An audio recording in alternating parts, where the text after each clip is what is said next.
এবছর রাস পূর্ণিমা কবে দেখে নিন রাস পূর্ণিমার বিশেষ তিথি ও পুজোর শুভ মুহূর্ত। হিন্দু ধর্মে রাস পূর্ণিমার বিশেষ গুরুত্ব রয়েছে।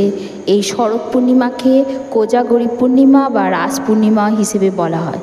এই পূর্ণিমা রাতে মা লক্ষ্মীর পুজো এবং চাঁদের আরাধনা করার বিশেষ মাহাত্ম্য রয়েছে। তবে এটা ছাড়াও এই পূর্ণিমা তিথিকে রাস পূর্ণিমাও বলা হয়। এই বিশেষ তিথিতেই ভগবান শ্রীকৃষ্ণ তার গোপীদের সঙ্গে মহারাসের রচনা করেন। রাসের পাশাপাশি শরৎ পূর্ণিমা চাঁদের সঙ্গে আরও অন্যান্য ধার্মিক আচার ও নিয়মের পালন করা হয়ে থাকে। বন্ধুরা, অবশ্যই আমাদের চ্যানেলটিকে সাবস্ক্রাইব করবেন, লাইক শেয়ার কমেন্ট করবেন এবং আপনার আপনজনদের কাছেও ভিডিওটি শেয়ার করবেন, তারাও যেন রাস পূর্ণিমা সম্পর্কে বিশেষ কিছু জানতে পারে। আশ্বিন মাসের শুক্লপক্ষের এই বিশেষ শরৎ পূর্ণিমা তিথি হচ্ছে রাস পূর্ণিমা। বছরের 12টি পূর্ণিমার অন্যতম শরৎ পূর্ণিমার এই তিথি। এদিন পৃথিবীর অনেক কাছে চলে আসে চাঁদ। তাই এই পূর্ণিমা তিথির চাঁদের আলো এমনভাবে পৃথিবীতে পড়ে যেন জ্যোৎস্নার আলোয় ধুইয়ে দিয়ে যায় পৃথিবীতে যা কিছু রয়েছে সব কিছুর মধ্যে। চাঁদের স্নিগ্ধ আলো দেখে যেন মনে হয় আকাশ থেকে অমৃতের বর্ষা পড়ছে পূর্ণিমার চাঁদ। চলুন এবার বিশেষভাবে আলোচনা করব রাস পূর্ণিমা তিথি সম্পর্কে এবং পুজোর মুহূর্ত, শুভ মুহূর্ত সম্পর্কে। হিন্দু ধর্মে রাস পূর্ণিমার বিশেষ গুরুত্ব রয়েছে। এই শরৎ পূর্ণিমাকে কোজাগরী পূর্ণিমা বা রাস পূর্ণিমা বলা হয়। পূর্ণিমার রাতে মা লক্ষ্মীর পুজো এবং চাঁদের আরাধনার বিশেষ মাহাত্ম্য রয়েছে। তবে এটা ছাড়াও এই পূর্ণিমা তিথিকে রাস পূর্ণিমাও বলা হয়, কারণ এই বিশেষ তিথিতেই ভগবান শ্রীকৃষ্ণ তার গোপীদের সঙ্গে মহারাসের রচনা করেন।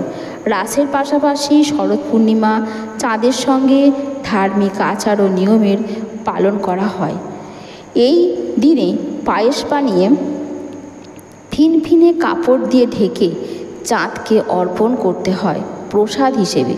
জ্যোৎস্নার আলোর এই বিশেষ গুণ রয়েছে, তাই এই গুণ পায়েসের মধ্যে পড়বে, আর সেই প্রসাদ রূপে এই পায়েস গ্রহণ করা খুবই শুভ। এবারে বলবো রাস পূর্ণিমার শুভ তিথি কখন। শরৎ পূর্ণিমা হচ্ছে রাস পূর্ণিমা। আশ্বিন মাসের শুক্লপক্ষের এই পূর্ণিমা তিথি শুরু হচ্ছে 16ই অক্টোবর রাত 8:40। এই শরৎ পূর্ণিমা তিথি শেষ হবে পরের দিন 17ই অক্টোবর বিকেল 4:55। এই অনুযায়ী এই বছর রাস পূর্ণিমা পড়েছে 16ই অক্টোবর। শাস্ত্রমতে রাস পূর্ণিমার বিশেষ মাহাত্ম্য রয়েছে। এই রাস পূর্ণিমার বিশেষ মাহাত্ম্য বলতে গেলে বলা যেতে পারে যে এই পূর্ণিমার দিন শ্রীকৃষ্ণ রাধারানী গোপিনীদের সঙ্গে মিলে লীলায় মত্ত হয়ে ওঠেন। যদিও এই রাস উৎসব নিয়ে নানা রকমের মতভেদও রয়েছে। রাস পূর্ণিমা বিশেষ করে পালন করেন বৈষ্ণবের মতে শ্রীকৃষ্ণের প্রকৃতির উৎসবই হচ্ছে এই রাস।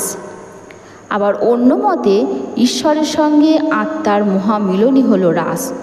পুরাণ শরৎ রাস ও বসন্ত রাসের উল্লেখ পাওয়া যায়। ভগবান শ্রীকৃষ্ণের সংসর্গে এসে তার গোপিনীদের মনে অহংকার বোধ তৈরি হয়। তখন ভগবান শ্রীকৃষ্ণ অন্তর্ধান করেন। এর ফলে গোপিনীরা তাদের ভুল বুঝতে পারে। তখন আবার শ্রীকৃষ্ণ গোপিনীদের মনুষ্য জীবনে পরম সত্য বুঝিয়ে আবার তাদের অন্তরাত্মা শুদ্ধ করেন। শ্রীকৃষ্ণ গোপিনীদের সকল মনস্কামনা পূরণ করেন এবং ইহলোকের দুঃখ কষ্ট মোহমায়া থেকে মুক্ত করেন। আর এইভাবেই এই রাস উৎসবের প্রচলন হয়। বাংলায় শ্রী চৈতন্যদেবের রাস উৎসব কোনো যুগ ধরে পালন করা হয়েছে। রাস পূর্ণিমার দিন বৃন্দাবন, মথুরা, মণিপুর সমস্ত জায়গায় জাঁকজমক করে এই রাস উৎসব পালন করা হয়।